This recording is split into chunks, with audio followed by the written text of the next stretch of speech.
Dan and Sue are police officers in London. It is a Tuesday morning and Dan is angry. "What's the matter, Dan?" Sue asks. "Look at this," Dan says. "Every day someone steals money from people near the shops. We must stop this." "Yes, of course," Sue says. "But who is it?" "There is a jogger," Dan says. "Every day he runs near the shops. Sometimes he runs into people. Perhaps he steals the money." "Okay," Sue says. "Let's go to the shops. Perhaps we can see this jogger." They sit upstairs in a window over the shops. Dan has a radio. They watch the people in the street. "Look," Sue says. "There's the jogger." The young man runs into an old woman and she falls down. The jogger puts his hand on the old woman's arm. "I'm sorry," he says. "Can I help you? Here's your bag." Then a young woman shouts at him. "Don't run here," she says. "It's dangerous. Go away." The young man runs away. Dan talks in his radio. "Quick! Stop him. He's running up North Street." A police car stops the young man in North Street. "Are you okay now?" Sue asks the old woman. "Yes, thank you." "Where is that nice young woman? I can't see her now." "Have you got all your money?" Sue asks. The old woman looks in her bag.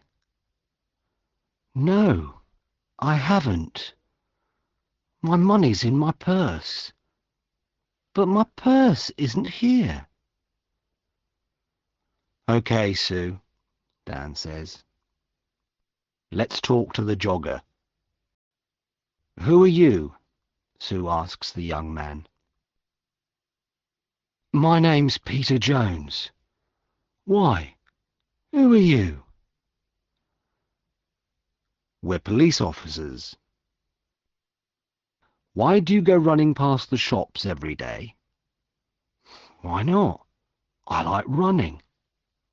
"Okay," Dan says. "Let's look for the money." "What money?" Peter Jones asks. "What are you talking about? I never take money with me when I run." Dan looks for the money, but he cannot find any. "Can I go now?" Peter Jones asks. "Okay," Dan says angrily, "but don't come back." "Why not?" Peter asks angrily. "I live here, and I'm not doing anything wrong." He runs away. "What do we do now?" Sue asks. "Where is the old woman's money and her purse?" "I don't know," says Dan. "Somebody has it, but who?" Dan and Sue go back to the shops. "I don't understand," Dan says. "The jogger hasn't got the money, so we must look for someone different." "Look," Sue says. "There's a TV camera over that shop door. Perhaps that can help us." They go into the shop and watch the video. "Look, Sue says. There's the old woman.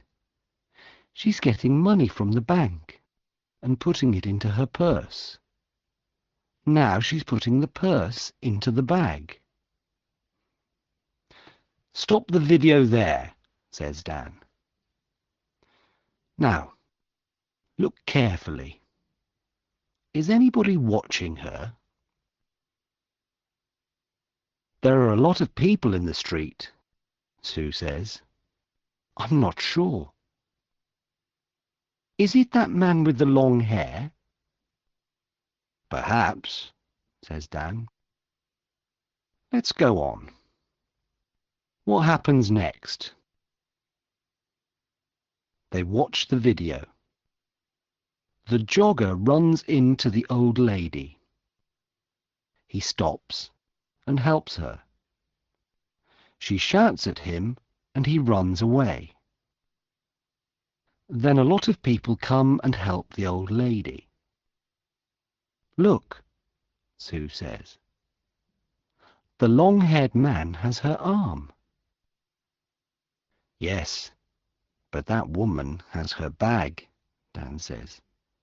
What's she doing with it?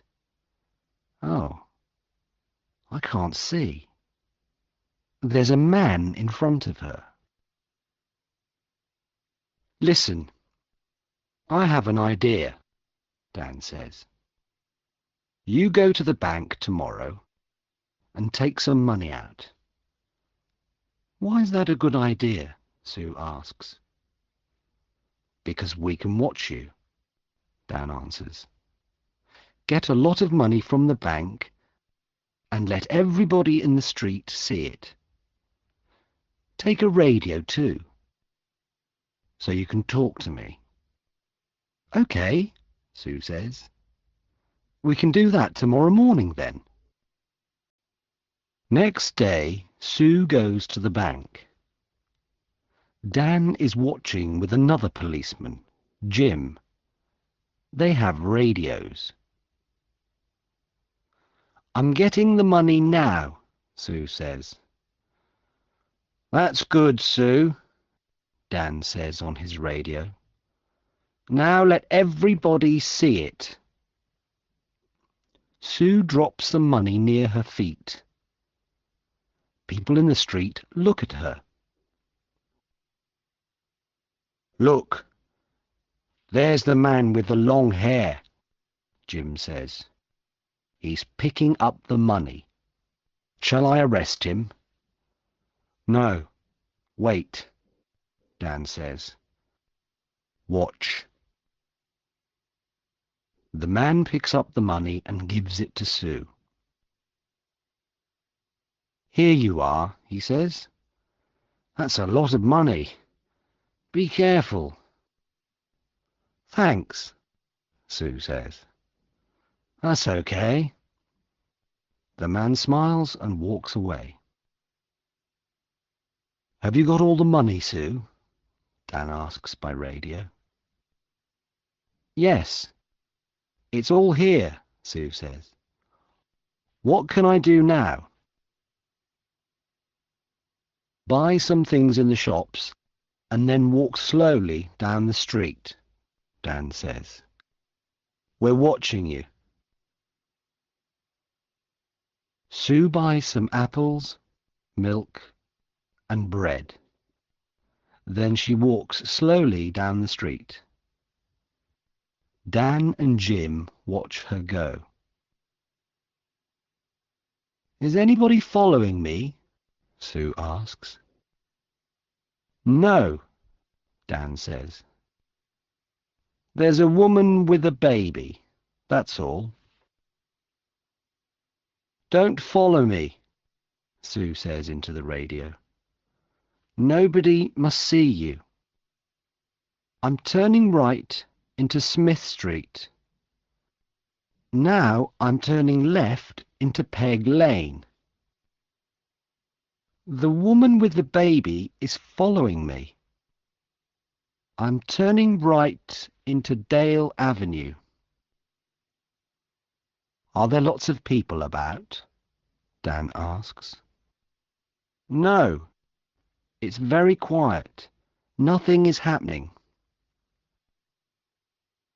Dan and Jim wait. Then Sue shouts, "Be careful!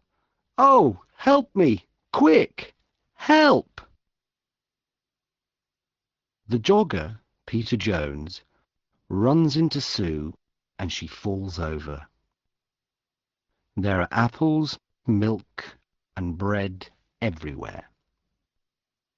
"I'm sorry," says the man. "Let me help you." The woman takes Sue's arm. "Are you okay?" she asks. "Go away," she shouts at the man. But he sees the radio in Sue's pocket. "What's this?" he asks. "A police radio? Give me the money, quick!" He takes the money and runs.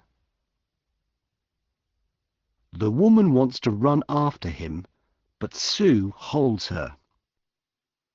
"Stop," she says. "I'm a police officer. You must stay here." "But why?" the woman asks. "I want to help you. That man has your money. I haven't got it."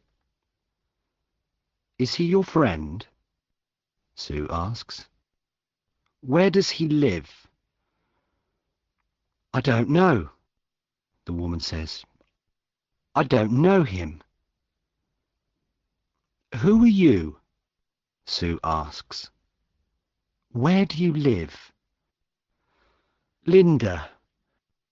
Linda Wilkes. I live at 14 Old Street." Dan runs up to Sue. "Are you okay?" he asks. "Yes, I'm okay," she says.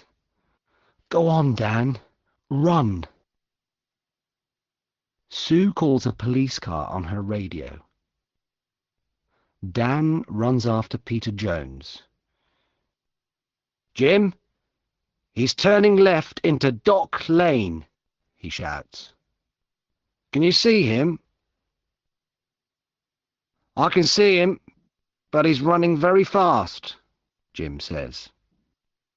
The jogger sees Jim and gets into a boat. Jim runs to the river and gets into the boat too. "Stop," Jim says. "I'm a police officer." "Oh, no!" The jogger, Peter Jones, hits Jim and he falls into the water. The boat goes across the river. Dan helps Jim out of the water. "He's going into a cafe," Dan says. "Come on, let's run to that bridge." They go across the bridge and run to the cafe. Jim goes behind the cafe and Dan goes in. "Is he in there?" Jim asks on his radio. "Yes," Dan answers. "Jim, he's coming out." "Stop," says Jim. "I'm a police officer." But Peter has a knife in his hand. Jim holds out his hand. "Give me the knife, Peter." "Stay back," Peter says. "I can kill you with this." Jim can see Dan in the door behind Peter. Dan walks out of the door very slowly and quietly. "Come on, Peter," says Jim. "Give me the knife." Dan takes Peter's arms from behind, and Jim takes the knife from his hand. Dan finds the money in Peter's trousers. "I want to go home now," says Linda. "My baby is hungry and tired." "Do you know Peter Jones?" Sue asks. Do you and Peter steal money from people? No, I don't know him, and I never steal money. Do you know this woman, Peter? Dan asks. No, says Peter. I don't know her. Who is she? Dan and Sue go back to their office. Does Linda work with Peter? Dan asks Sue. Yes, she does, says Sue. Watch this video. Look, there she is. She's watching me get the money, and now she's talking to someone on her phone. But who is she talking to? She's talking to Peter, of course. Now she's following me and talking to him again. She's talking about me. Dan and Sue speak to Linda again. Can I see your phone, please, Miss Wilkes? Sue asks. My phone? Why do you want to see that? Well, it remembers a lot of numbers. Sue presses 1 on Linda's phone. Peter's phone begins to ring. Sue laughs. Let me ask you again, Miss Wilkes. Do you know Peter Jones? Well, yes, okay. I know him. But I don't steal money. Sue and Dan take Linda home. They go into her house. There's £200 under your bed, Linda, Dan says. And look, this is the old lady's purse. This is a nice photo of you and the baby, Sue says. But who is the man? Is he the baby's father? Okay, it's Peter, says Linda. And yes, I do steal the money. I'm sorry, okay? No, Linda, it's not okay, Sue says. It's not okay at all.